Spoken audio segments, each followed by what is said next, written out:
Olá, estamos dando início a mais um programa de debates Le Monde Diplomatique Brasil, uma iniciativa do jornal Le Monde Diplomatique Brasil em parceria com a TV PUC, com o canal universitário e com a TVT, a TV dos Trabalhadores. Hoje nós vamos nos debruçar sobre o que está acontecendo na periferia e nas favelas, com essa situação de desemprego, com essa situação de confinamento. Afinal de contas, como estão vivendo as pessoas, que condições têm, que dificuldades estão enfrentando. Para tratar desse tema, nós convidamos duas pessoas que estão muito próximas dessa realidade, que eu quero apresentar para vocês agora.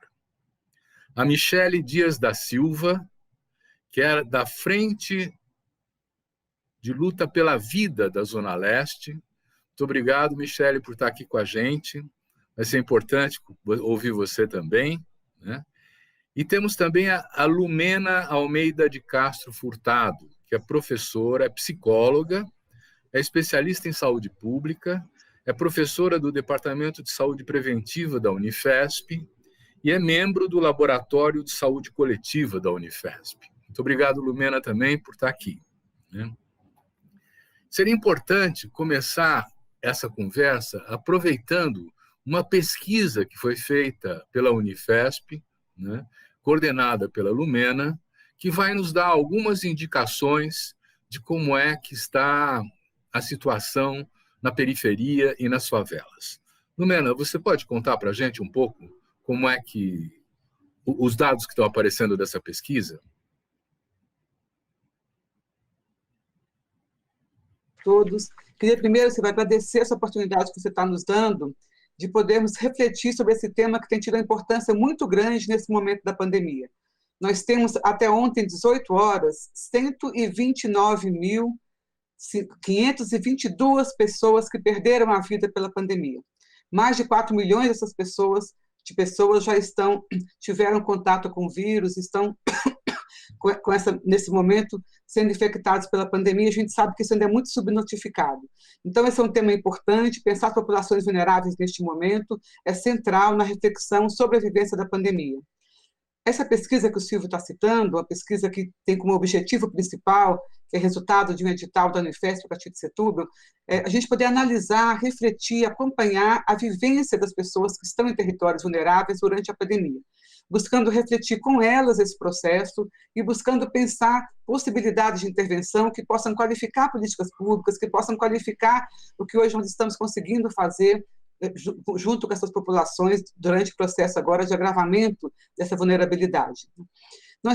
Partimos sempre de um princípio que nós não temos uma pandemia no Brasil, nós temos muitas pandemias. Uma pandemia que começou branca, hoje ela é preta, hoje ela é pobre, hoje ela é periférica. Nós temos dados que mostram que morrem pretos e pardos 2,7 vezes mais do que brancos na pandemia. Tem uma pesquisa do Data Favela que fala que de todas as pessoas em situações vulneráveis, nós temos 86% não têm acesso hoje à comida e a produtos de higiene de uma forma necessária. A pandemia tem escancarado e ampliado essa grande desigualdade, absurda desigualdade que nós temos no Brasil. E a pesquisa ela está exatamente tentando aprofundar o olhar sobre como que essa desigualdade está impactando a vivência da pandemia. Hoje, a população indígena, presidiária, negra, ela está fortemente impactada tanto na mortalidade quanto no aumento da vulnerabilidade, e a nossa pesquisa tem mostrado também uma questão muito importante, que é a diminuição da renda. 63,9% das pessoas que nós entrevistamos em comunidades, nós temos comunidades com favelas, temos ocupações, temos pessoas em situação de rua, temos Minha Casa Minha Vida em condomínios bastante vulneráveis, é uma diversidade de territórios, são 16 territórios que têm diferentes vulnerabilidades. Então, a pesquisa mostrou, nesses territórios, 63,9% ganhavam até R$2.000 uma renda familiar antes da pandemia, e 61,9% já perderam toda a renda ou diminuíram significativamente o seu ganho durante a pandemia. Isso aí já mostra, né? E na Cracolândia, no centro, essa proporção é ainda maior. Então, isso mostra uma extrema vulnerabilidade econômica que agrava a vulnerabilidade social. Um ponto que para nós tem sido muito difícil de olhar, muito angustiante, é o aumento da insegurança alimentar. A fome volta a ser uma pauta importante na relação com essas populações. Nossa pesquisa mostrou, no inquérito nutricional que a gente fez mais aprofundado, numa das comunidades, 90% das pessoas, 90%, quase todo mundo, né, colocou que já teve nesse período da pandemia momentos de insegurança alimentar, de não saber se teria acesso, de não ter tido acesso naquele dia. 74% das pessoas disseram que já tiveram alguns dias em que comeram o suficiente, aquilo que gostariam de comer, que precisavam comer. E quase 10% das pessoas relatam que estão passando fome. Então, essa é uma questão muito grave. Pode parecer pequeno, 10%, mas pensa, uma pesquisa que está lidando com 240 mil pessoas, significa a gente saber só na pesquisa que 24 mil pessoas estão passando fome. Então, esse é um ponto que está sendo visibilizado de grande preocupação para todos nós. Uma outra questão, que acho que também tem sido muito importante e central, que escancara os efeitos dessa necropolítica que nós estamos vivendo hoje no Brasil, que acha que algumas vidas não valem a pena. Algumas vidas são descartáveis. Então, o Estado brasileiro, infelizmente, nas suas 3 esferas, em muitos lugares, né, com algumas poucas exceções, tem individualizado a responsabilidade pelo isolamento da população em tempo de pandemia. Nós que estamos aqui hoje estamos falando das nossas casas, temos condições de nos isolarmos, mas a grande maioria da população não tem essa condição. E a pesquisa tem visibilizado como é que a gente pode conseguir pessoas que moram, muitas, em casas com pequenos cômodos, que não conseguem se isolar, que estão sintomáticas, mas não têm para onde ir, enfim, situações, pessoas que não podem deixar de trabalhar na rua. Nós temos visto, né, uma imensa perda de trabalho e pessoas que estavam com um trabalho fixo, ganhando um recurso mensal fixo, que agora estão desempregadas, também relatam que passaram a estar mais tempo na rua, ou morando porque tiveram que sair das suas casas, ou buscando trabalhos mais informais que possam dar alguma renda. Então, é um momento em que você individualizar o isolamento é uma coisa perversa, e nós temos que exigir mudanças nisso nas políticas públicas. Tem um dado da área de habitação que fala que em São Paulo nós temos 50 mil pontos de cortiço. Desses, 27% moram 3 a 5 pessoas num quarto, né, na casa, num quarto. Né? E 24 mil pessoas em população de rua nós temos em São Paulo. De outro lado, nós temos 65 mil leitos de hotéis no município de São Paulo. Durante um longo tempo da pandemia, a maior parte deles vazios. Então, é só para dar um exemplo que o poder público tem possibilidade de fazer diferente a discussão do isolamento. E a gente tem visto na pesquisa como que as pessoas estão sozinhas para pensar o seu isolamento, para pensar a sua possibilidade de estar, mesmo sintomáticos, né, diante das pessoas que eles não gostariam de estar contaminando. Né? A pesquisa também tem visibilizado, e isso é uma questão grave, o aprofundamento de situações que já eram muito graves antes. Inclusive, infelizmente, de novo, muitas vezes com a ação do poder público, como, por exemplo, em todos os territórios. O único ponto de água e acesso a banheiro foi fechado pelo poder público no início da pandemia. No outro município, no outro território vulnerável, nós tivemos a diminuição do acesso à água, numa população que já não tinha acesso à água todo o tempo do dia, e nós tivemos em outro município, também uma população vulnerável, um trabalho de reocupação, de retirar as pessoas que estavam numa ocupação, deixando milhares de famílias na rua, sem espaço de morar, no momento em que você fala, fica em casa. Né?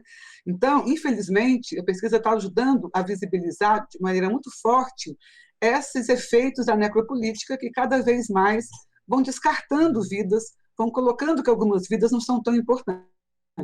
Era branca, quando a pandemia entrou pela classe social mais alta, isso era uma preocupação total, individualizada, para que todos pudessem ter acesso àquilo que precisavam. Quando a pandemia virou uma pandemia mais preta e periférica, ela tem tido, infelizmente, uma diminuição do apoio e, às vezes, mais do que isso, ações do poder público que dificultam, que ampliam, que aprofundam os efeitos da desigualdade em território de vulnerabilidade importante. Né? E essa é uma questão que tem que estar mais nas nossas agendas, tem que estar mais nas nossas conversas, porque eu queria parabenizar esse consórcio de TVs, né, o programa que o Silvio está coordenando, de colocar essa pauta tem que estar presente de forma mais forte naquilo que nós temos como possibilidade de reflexão, porque vai naturalizando, né, 129.522 mortes, vai virando um número, E esse número, como ele é cada vez mais periférico e vulnerável, nós temos que ajudar a vocalizar, a discutir, a dar visibilidade para a importância que nós podemos pensar na vivência da pandemia, olhando também para essas variáveis, para essas populações que têm um jeito próprio de passar pela pandemia. Uma outra questão que tem ficado importante na pesquisa é a questão da saúde mental. Nós temos números importantes nas duas populações, tanto as domiciliadas em territórios vulneráveis como a população de rua, um aumento expressivo, às vezes 70%, às vezes 60%, 58% das pessoas que relatam ter ampliado durante a pandemia sintomas de ansiedade, o medo da morte, o medo de... Tem também aumentado a ansiedade, a dificuldade de sair de casa, mesmo precisando sair de casa para trabalhar. Esses são, às vezes, fenômenos que não aparecem tanto, né, num olhar mais geral sobre a pandemia. E é fundamental que a gente tenha também estratégias de facilitar o acesso a cuidados.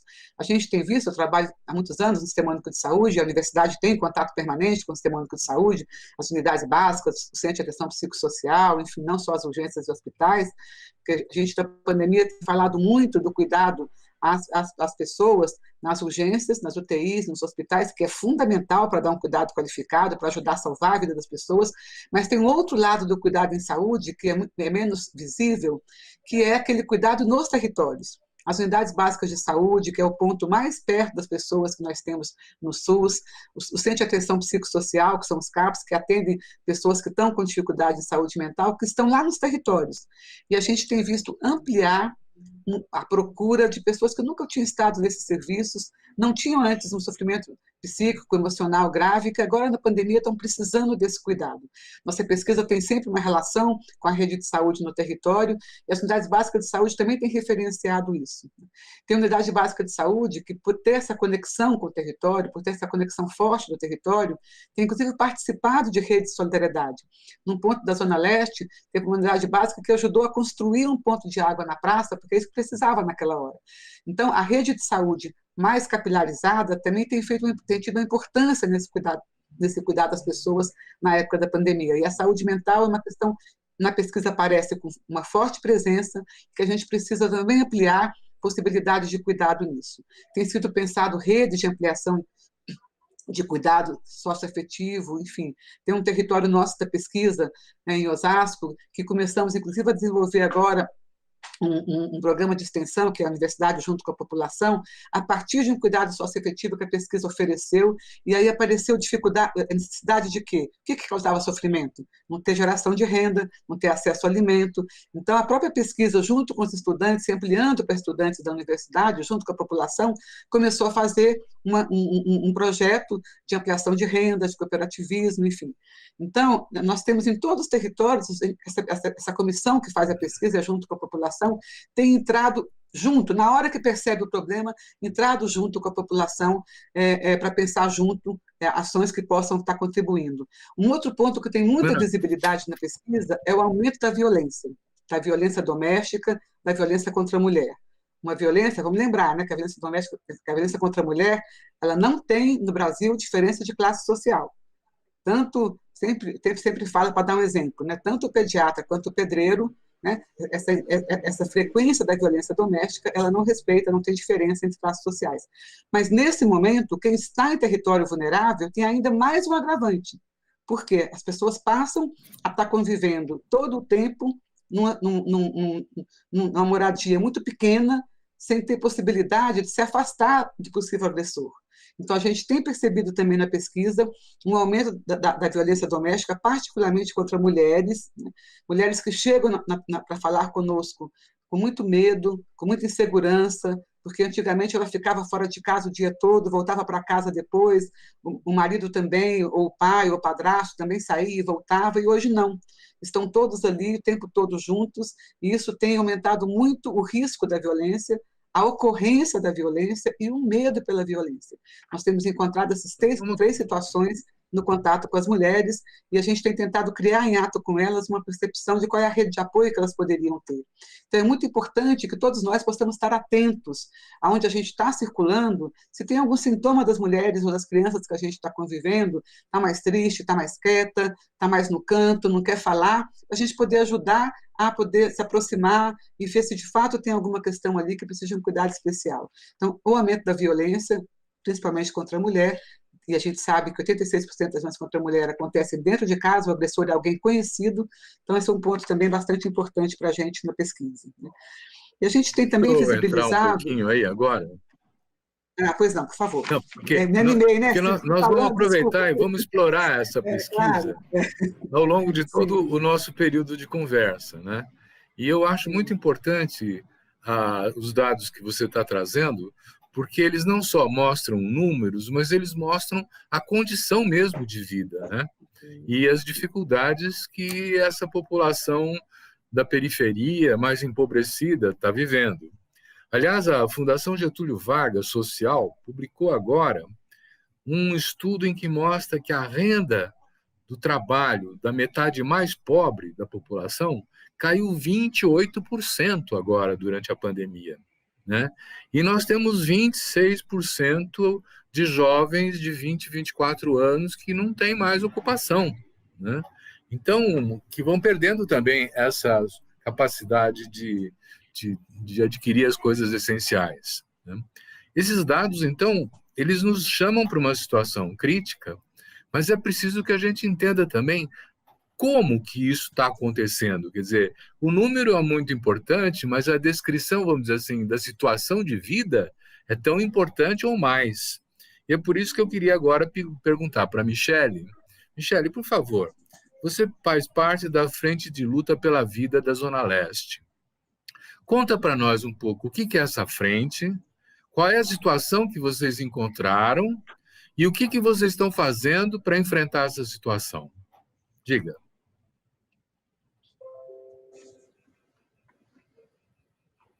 Seu som, precisa ligar o seu som. Sempre.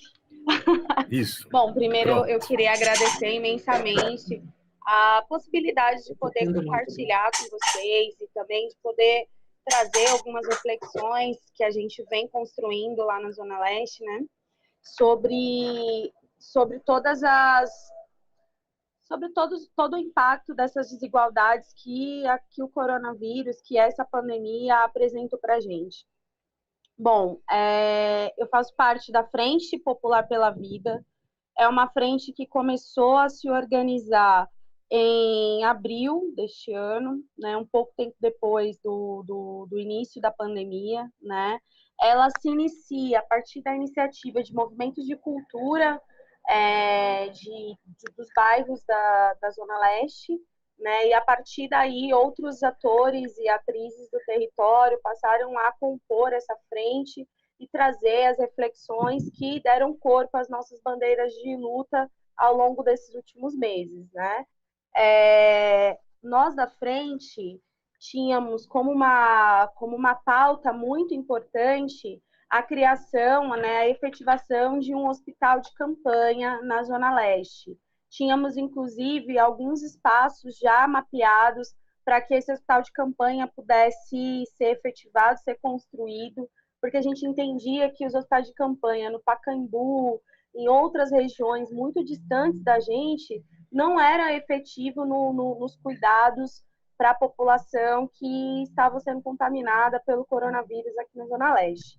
Então, uma da compreensão que nós tivemos dos nossos debates, dentro das nossas reuniões, é que era necessário que se efetivasse e construísse aí um hospital de campanha na Zona Leste.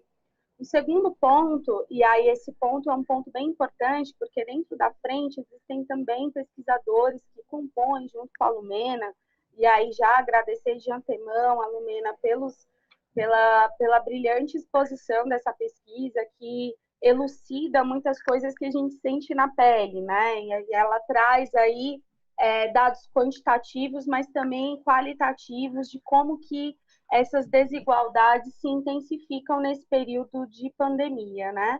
Então, alguns desses pesquisadores, junto com outros militantes da cultura, construíram aí um núcleo, né, que a gente chama de núcleo de dados, que esse núcleo vem construindo algumas ações do ponto de vista de desvelar aí quantitativamente também algumas questões relacionadas ao contágio pelo coronavírus aqui na Zona Leste.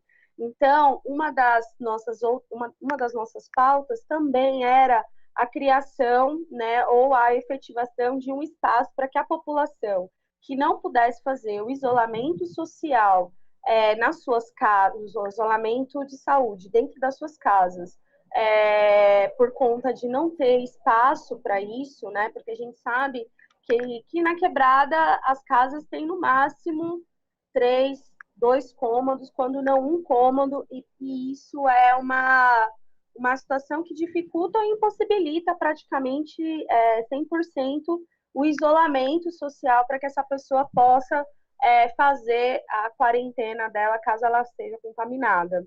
Então, a nossa outra pauta era a criação de um abrigo específico para que essas pessoas pudessem cumprir o seu isolamento, né? Para que evitasse o aumento do contágio, porque a média das casas, é isso que a Lumena trouxe, e também é algo que a gente discute dentro da frente, é no mínimo 5 pessoas dentro de uma casa com poucos cômodos. Então, o isolamento ele é praticamente impossível. Então, isso era uma outra pauta que a gente tem enquanto frente, que é a criação desses espaços para que se possa fazer o isolamento.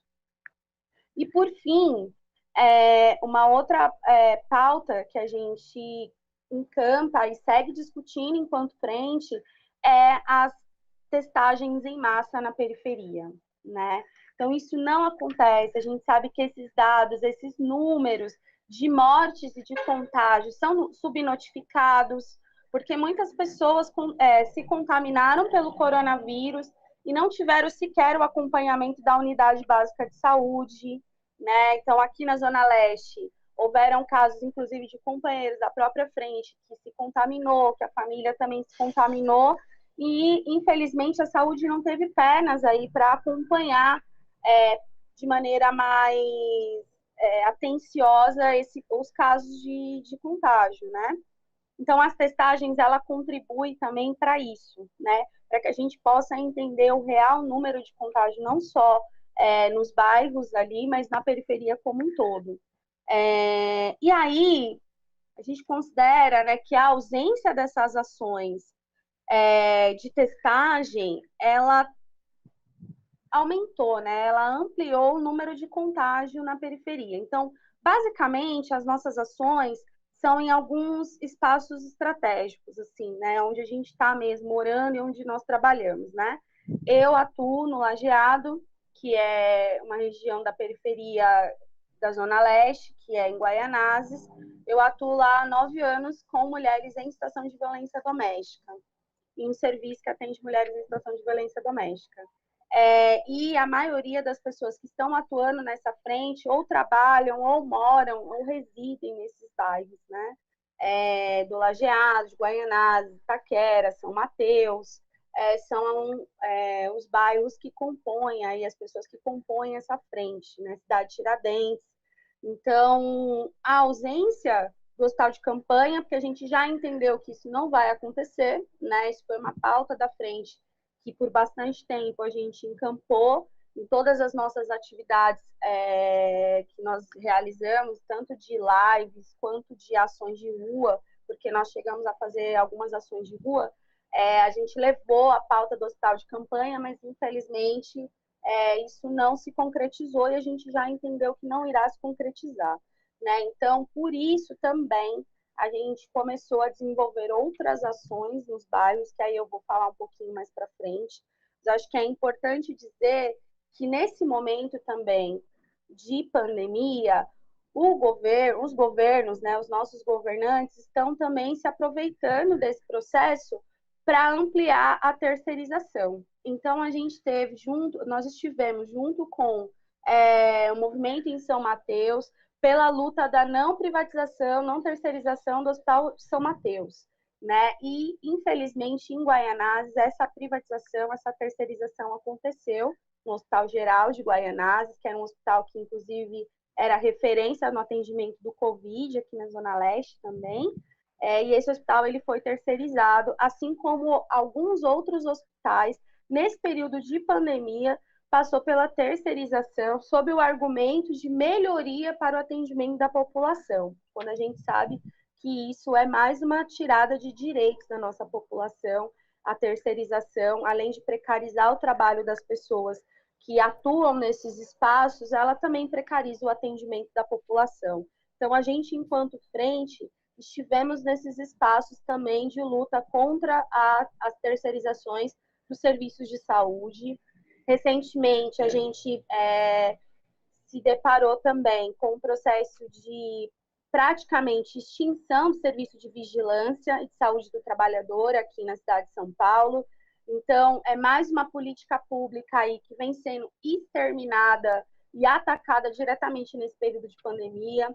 Poucos trabalhadores sabem a importância do centro de atendimento ao trabalhador, que poderia ter acesso, sobretudo nesse momento de pandemia, onde muitas pessoas desenvolveram sequelas gravíssimas pós-coronavírus, pós-contágio pelo coronavírus, e nem sempre tem tido o respaldo dos seus empregadores, muito pelo contrário. O que a gente vem presenciando agora é um aumento a passos largos do desemprego no nosso país. Né? E aí, Silvia, eu acho que entra um pouco naquilo que você me perguntou, em relação de como que está essa questão da fome, a questão do auxílio emergencial, essa relação com o povo aqui na Quebrada, né? O desemprego, ele aumentou de uma forma muito alarmante, né? E, infelizmente, nem todas as pessoas tiveram acesso ao auxílio emergencial, ou tiveram acesso ao auxílio emergencial na sua integralidade, como era previsto, como é previsto aí pelo governo, né? Então, tem muitas mulheres, por exemplo, mulheres que eu atendo, que são chefes de família e que não tiveram acesso aos R$ 1.200, tiveram acesso apenas aos R$ 600. E pensar também e como foi o processo para acessar, para receber esse dinheiro, né? As filas quilométricas na Caixa mostra também mais um descaso, mais uma maneira de violentar o nosso povo tão sofrido e já tão cansado de todas essas tiradas de direito, né? Então, as filas foi um episódio lamentável. Não, aqui na Zona Leste, no Lajeado, a gente tem uma Caixa Econômica, a fila era quilométrica, pessoas dormindo na fila para acessar esse valor e, por vezes, não conseguiam acessar, né, esse valor de R$ 1.200 ou R$ 600. E a fome, ela passou a ser, né, ela já era, né, mas ela passou a ser algo, a ordem do dia. Então, por exemplo, como eu disse anteriormente, eu atuo num serviço que atende mulheres em situação de violência doméstica. A questão da violência doméstica passou a ser secundária frente à fome. Então, a prioridade é conseguir se alimentar e alimentar os seus filhos. Discutir, pensar e refletir a violência é algo secundário para essas mulheres. Então, muitas vão aos serviços buscando alimento, né? E, infelizmente, a gente não consegue atender toda a demanda que chega até o serviço. Então, por isso também, a gente, enquanto frente, vem pensando algumas ações, e não só a ação de distribuição de alimentos, que eu acho que é uma ação muito importante, porque não tem como a gente falar de qualquer outra coisa com uma pessoa que está de barriga vazia, né? Para a gente poder dialogar com as pessoas, a gente precisa garantir o mínimo para que ela consiga pensar sobre a sua condição. E aí a gente vem desenvolvendo, né, vem pensando e desenvolvendo algumas ações, especificamente no bairro do Lajeado, mas não são ações isoladas, né? Eu sei que existem várias ações em outros bairros, em outros distritos também, como na cidade de Tiradentes, na Zona Sul, em São Mateus, existem várias ações, mas enquanto frente, né, e especificamente o núcleo que surgiu dentro da frente de luta pela vida, que é um núcleo mais de ação, né, que a gente passou a se organizar também dentro da frente e veio tocando algumas atividades, né? Então a gente participou dessa ação em São Mateus contra a terceirização do Hospital de São Mateus, que não foi terceirizado, foi uma vitória do movimento em São Mateus. O hospital ele segue municipalizado, sob competência do poder público, para atendimento e desenvolvimento das ações de São Mateus. E também a gente participou, né, que aí é um outro aspecto dessa pandemia que vem sendo pouco falado, mas que é muito importante, que é a violência policial, né? Então, a gente também compôs ali junto com companheiros da cidade de Tiradentes, não na construção do ato, mas no dia do ato, fortalecendo o ato, que é o ato contra o genocídio, né? Na verdade, foram 2 atos, um em São Mateus e um na cidade de Tiradentes, que se posicionava aí na denúncia contra o genocídio dos jovens, sobretudo jovens negros, nas regiões mais periféricas, que aumentou muito nesse período de pandemia também.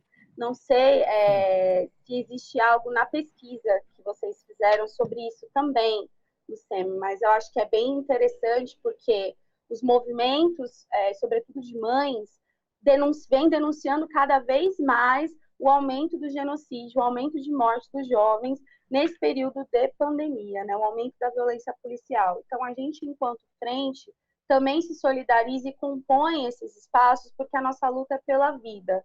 Então, a vida em todas as suas dimensões, desde o direito a se alimentar, acessar direitos básicos como a saúde, também a luta por poder viver e viver de maneira tranquila nos bairros mais periféricos. Né? Não sei se é possível de maneira tranquila, mas que você não seja morto por conta disso, né? Antes de passar a palavra para a Lumena, acho que a gente vai falando. Uhum. Eu queria perguntar para você que entidades, que movimentos que fazem parte dessa frente. Sim. Então, ela é uma frente muito plural, né? Como eu disse, Silvio, ela começou com os movimentos de cultura e aí ela foi se expandindo. Então, existem partidos políticos, né? E aí eu não vou aqui ficar falando que são alguns, posso esquecer algum deles e prefiro não esquecer, mas tem movimentos sociais mesmo, né? De movimento de bairro, pessoas que estão organizadas nos seus bairros e que hoje compõem a frente. Tem partidos políticos, movimentos de cultura, o observatório também da Unifesp, né, de lutas sociais, faz parte da frente também, compõe a frente com alguns companheiros, como eu disse no início. Então, a frente ela é muito plural, né? E aí, esse pluralismo também nos ajuda a pensar de maneira mais ampla toda a situação que vem se manifestando aí nas periferias por conta do coronavírus. E aí, Silvio, eu acho que eu posso falar um pouco melhor sobre as nossas ações de solidariedade no decorrer da nossa conversa, né? Porque acho que meu tempo também já... A gente volta para isso. Foi, né? E aí eu volto falando um pouco melhor das ações específicas de solidariedade que a gente vem pensando, tá bom? Tá ótimo. Eu volto para você para fazer essa pergunta. Mas eu queria me dirigir a Michele, aliás, a Lumena, desculpe, no sentido de perguntar, Lumena, as políticas sociais, o que aconteceu com elas durante a pandemia? Elas aumentaram, elas encolheram, elas mudaram? O que aconteceu com a atuação do Estado na periferia e nas favelas?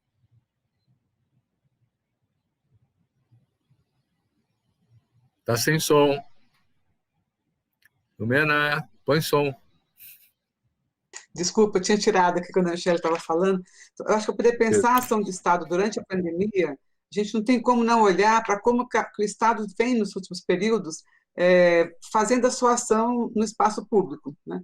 Infelizmente, por exemplo, no espaço federal, a gente tem tido um desmonte de políticas de saúde, de educação, de cultura. A gente tem, no espaço estadual, em São Paulo, sempre um acirramento da violência policial, isso que a Michelle estava falando na pesquisa, na região da Cracolândia, do Fluxo, no centro de São Paulo, infelizmente, tem sido muito, muito crescente a ação repressiva policial de forma violenta, tanto que essa semana, quando eu estava na reunião da Comissão de Acompanhamento da Pesquisa, a nossa prioridade na agenda foi organizar com movimentos sociais alguma ação de resistência e denúncia para a violência policial naquele território.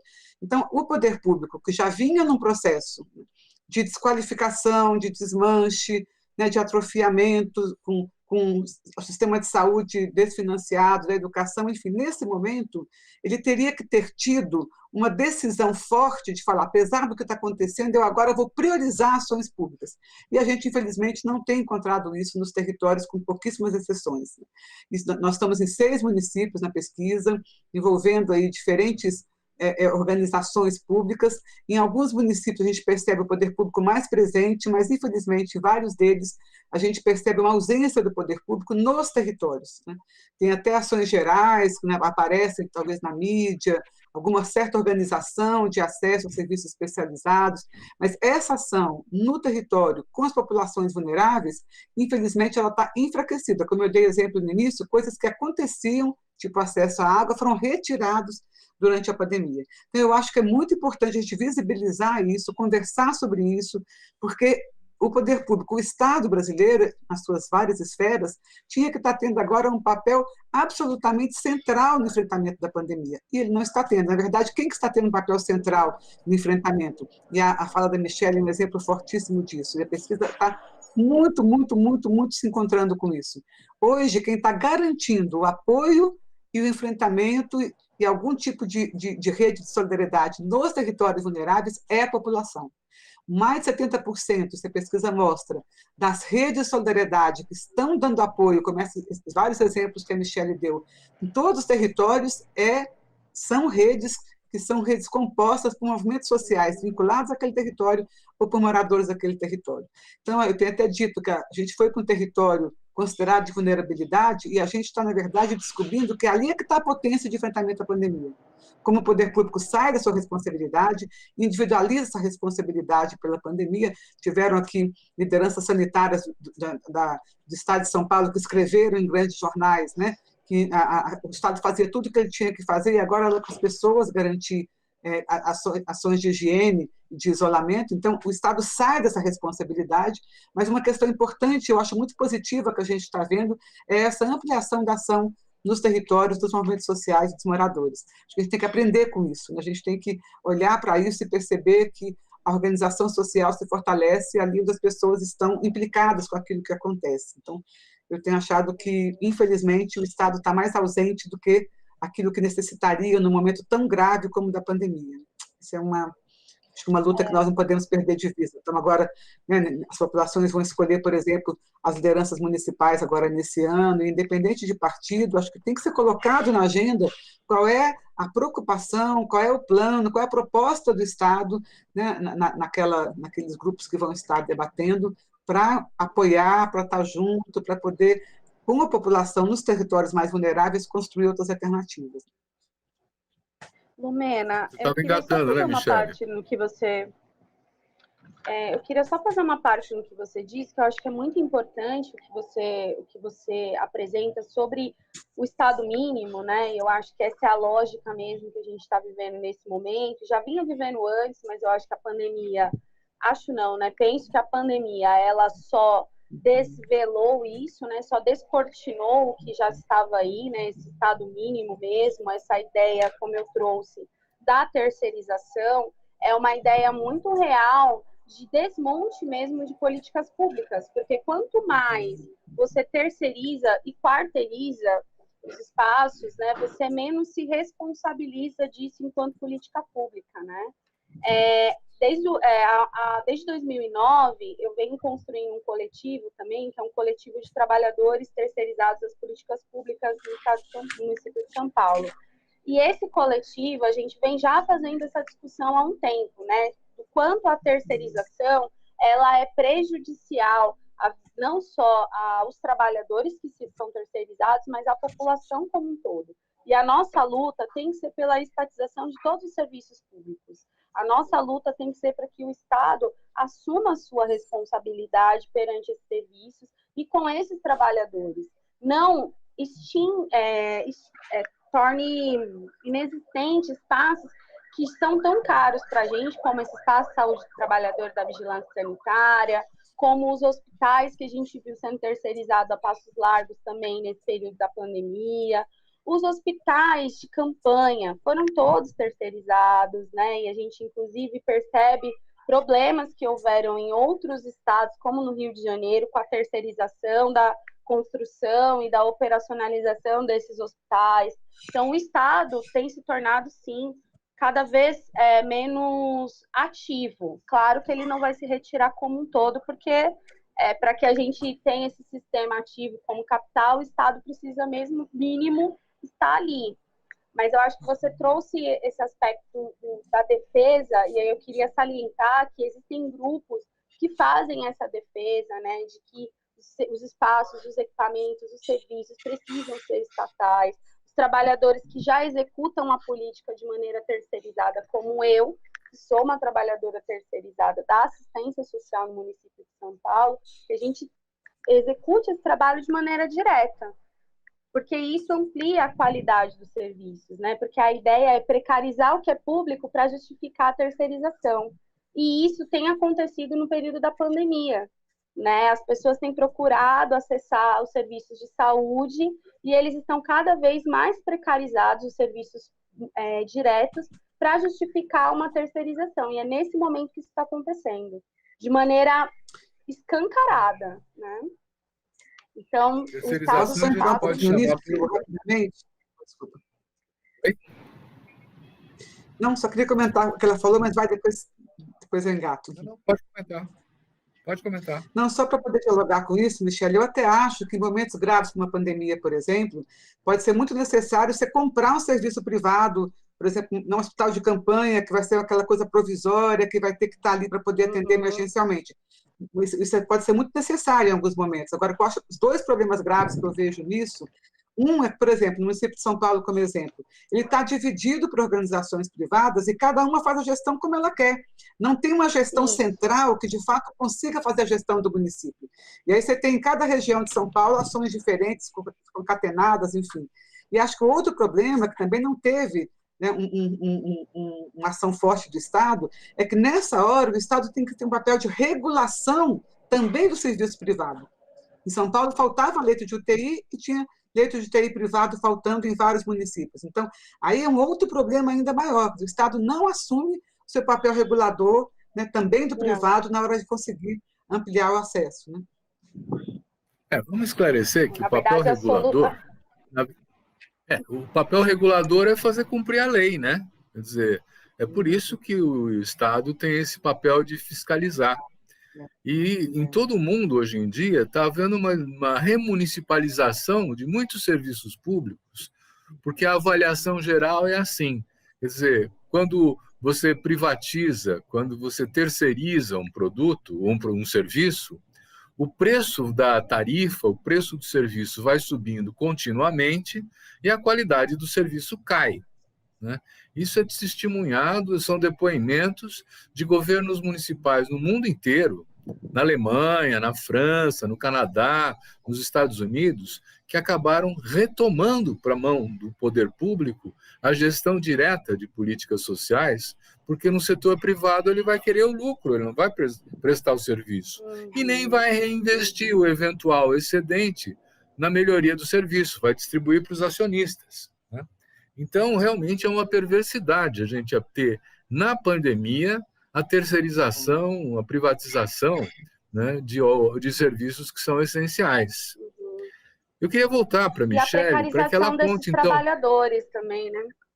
Também, Michele, muito bem. Né? Porque a precarização da condição de trabalho desses trabalhadores, né? Que são salários menores, falta de EPIs, que a gente teve muitas denúncias nesse período, falta de condições mínimas para lidar com um vírus tão mortal como o coronavírus. Né?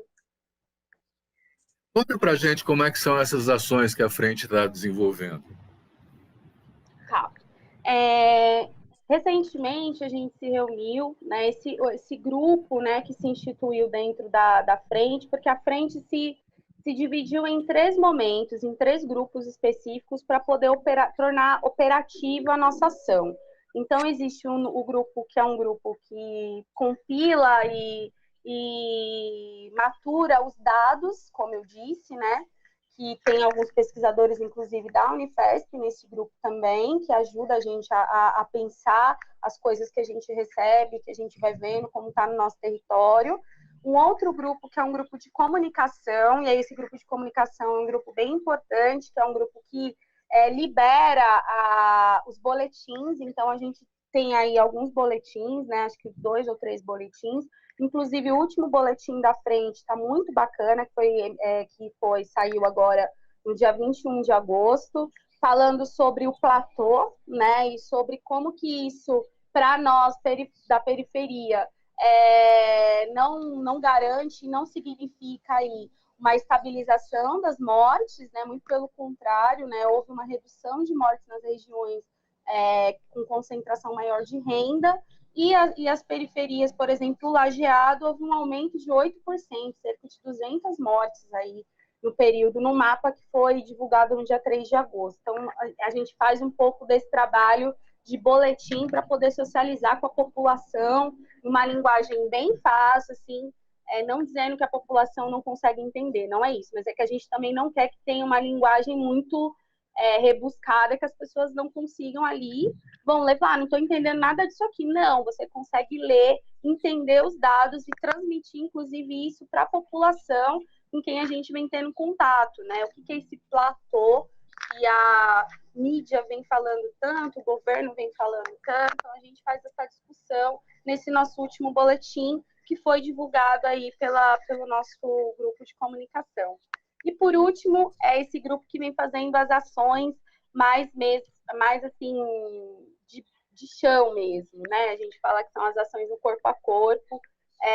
Recentemente, nós nos reunimos, né, e entendemos acho que isso que a Lumena traz é muito importante, de como que as pessoas conseguiram se auto-organizar no período de pandemia, já que o Estado vem se tornando cada vez mais ausente.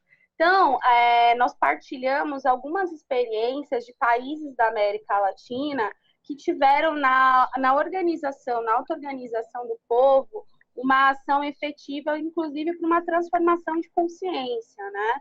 De entender que nós, enquanto a população que vive ali, que não tem acesso a uma série de coisas, não tem acesso à água, não tem acesso a uma UBS, porque não existe, não tem acesso a um local de lazer.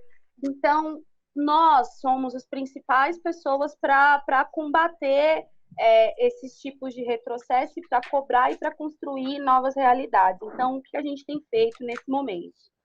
Recentemente, a gente fez uma parceria, não me vem outra palavra, né? Mas não é bem parceria, né? Mas a gente fez uma ação de solidariedade com distribuição de orgânicos que a gente recebeu do MST, de um assentamento do MST, de orgânicos para uma comunidade que é o Jardim Lourdes, é dos bairros ali do Lajeado, né? Atendeu cerca de 50 famílias, né? Foi muito importante.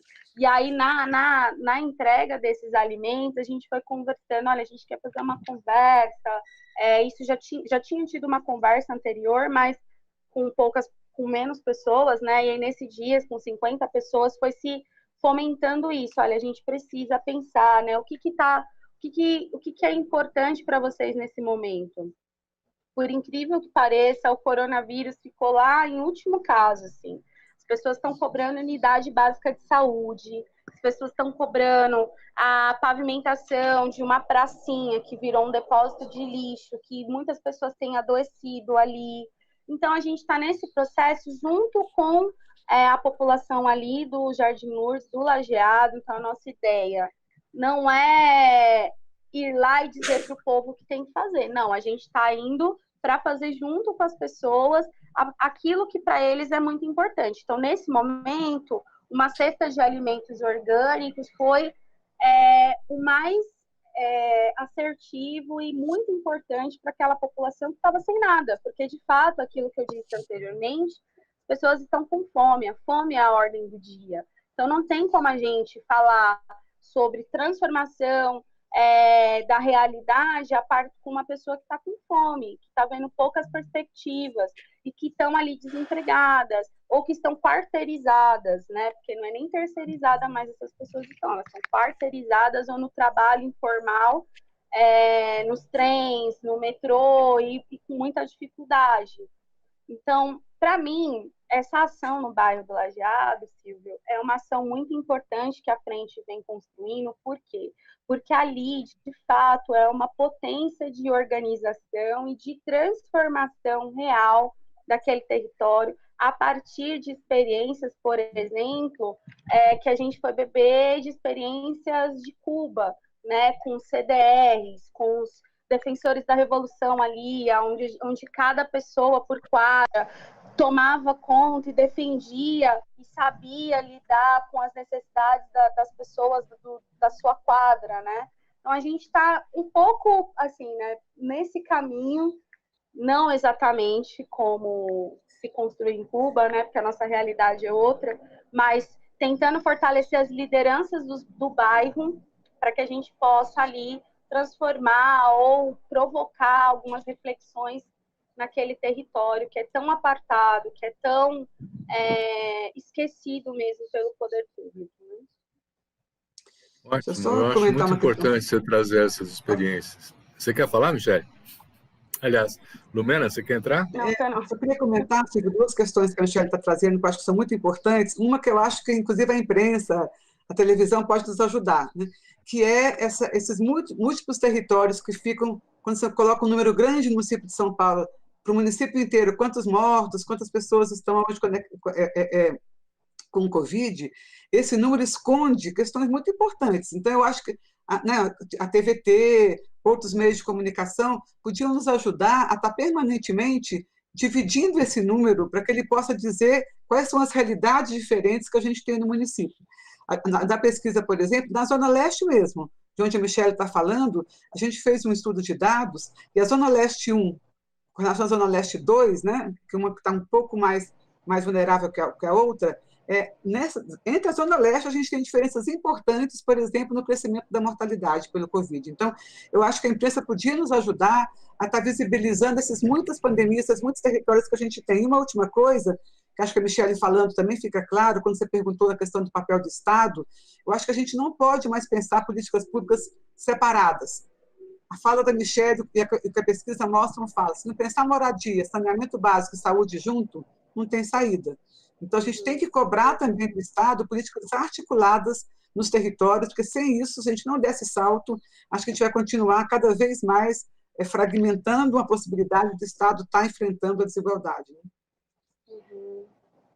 E eu acho que essa é a lógica, né, Lumena? A fragmentação é a lógica para a destruição, né? Então, quanto mais você fragmenta as políticas públicas, quanto menos elas dialogam entre si, quanto mais se terceiriza ou extingue essas políticas, mais a população fica desassistida, sofrendo diante de todas essas tiradas de direito, mas não conseguindo entender que são coisas que se interligam, né? E eu acho que isso é uma tarefa importante para todos nós, né? Acho que aqui na TVT cumpre esse papel, né? Com um programa como este, outros programas, cumpre esse papel de dizer também para a população, para o nosso povo, né? Porque a gente faz parte dessa população, para o nosso povo, que essas políticas públicas são frutos de lutas históricas e a gente está tendo que novamente reinventar algumas lutas ou criar lutas novas para garantir que essas políticas existam de maneira efetiva. Nós já estamos chegando quase ao fim do nosso programa, isso passa bem rápido. Eu queria pedir a cada uma de vocês que pense, por exemplo, nós vamos ter eleições municipais hoje, esse ano, né? Daqui a 2 meses. O que nós precisamos dizer para os nossos candidatos a vereador? O que nós precisamos dizer para os nossos candidatos a prefeito, frente a essa situação que vocês estão identificando, que precisa ser enfrentada? Quem que quer começar? Pode ir lá, Lumena, que você já tinha começado já a falar. Posso começar. Então, Silvia, eu acho muito importante o que você está trazendo, né? Primeiro que eu acho que a gente tem aí uma construção do imaginário sobre a política, uma construção do imaginário sobre o que é um bom político, que está sendo disputada de forma muito desigual, inclusive pela imprensa, né? Você representa aqui uma parte pequena da imprensa que tem compromisso social, que busca trazer a discussão de uma forma que seja comprometida com as necessidades do povo, mas isso, infelizmente, não é o mais frequente, e a gente tem construído nos últimos anos um imaginário social de que a política é uma coisa ruim, de que a política ela é sempre um problema corrupto, enfim. E começa, então, a crescer um discurso, né, de salvadores da pátria. Acho que nossa presidência, inclusive, foi assumida pelo Bolsonaro muito nesse caminho, né, que é muito complicada. Com certeza é a tradução de tirar o Estado da sua responsabilidade. Então, eu acho que agora, nessa campanha para o município, eu diria algumas poucas coisas. Primeiro, acho que a gente tem que conversar com os candidatos e ver quem é que, de fato, é encantado pela possibilidade da política defender a vida, da política nos ajudar a sonhar com várias coisas de novo. Então, acho que esse ponto tem que ser um ponto muito refletido. Aquele político que chega falando mal da política e colocando que vai resolver tudo de uma outra forma, acho que a gente tem que ter muito cuidado e rechaçar esse tipo de postura. Michele, você tem 2 minutos. Tá bom. Já era a última fala, você me contou. Eu não vou me alongar muito, acho que a Lumena trouxe aspectos muito importantes que eu compactuo e compartilho aí desses pontos que ela trouxe. Eu acabei não conseguindo falar, mas uma das coisas que vem aí, né, demonstrando como o próximo período vai ser um período muito duro, de muita escassez, e vai ser justamente o período das eleições, e a gente precisa tomar muito cuidado com isso, é o processo de carestia que a gente está vivendo no nosso país, né? Onde um arroz está R$30, um feijão está R$10, as pessoas vão cada vez passar mais fome, e a gente tem visto, por exemplo, nas regiões mais periféricas, lá onde eu trabalho, por exemplo, a gente ouve o relato de mulheres dizendo: tem uma associação que está pedindo o meu título de eleitor para me dar uma cesta básica, né? Então, é contra isso também que a gente vai lutar, né? A nossa disputa também está nesse lugar, né? De dizer para as pessoas que essas práticas são práticas criminosas, né? Porém, a fome, como eu disse novamente, está na ordem do dia. E as velhas práticas continuam aí.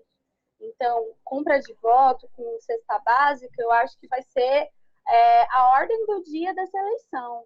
E a gente tem muita tarefa, muito o que fazer. Nas periferias, eu tenho percebido que surgiram muitas candidaturas coletivas. Eu acho que a ideia é se aproximar dessas candidaturas coletivas, entender como que essas candidaturas coletivas da própria periferia vem propondo ações afirmativas, né? Não gosto muito dessa palavra, mas não veio outra na mente. E, de repente, apresentar ela para a população. Eu quero agradecer muito a Michele Dias da Silva e a Lumena Almeida de Castro Furtado pelos esclarecimentos, pelo debate que nós tivemos. Agradecer a você que está nos assistindo e agradecer que a nossa audiência tem crescido. Muito obrigado a você que nos assiste, né? E semana que vem tem mais. Muito obrigado. Até lá.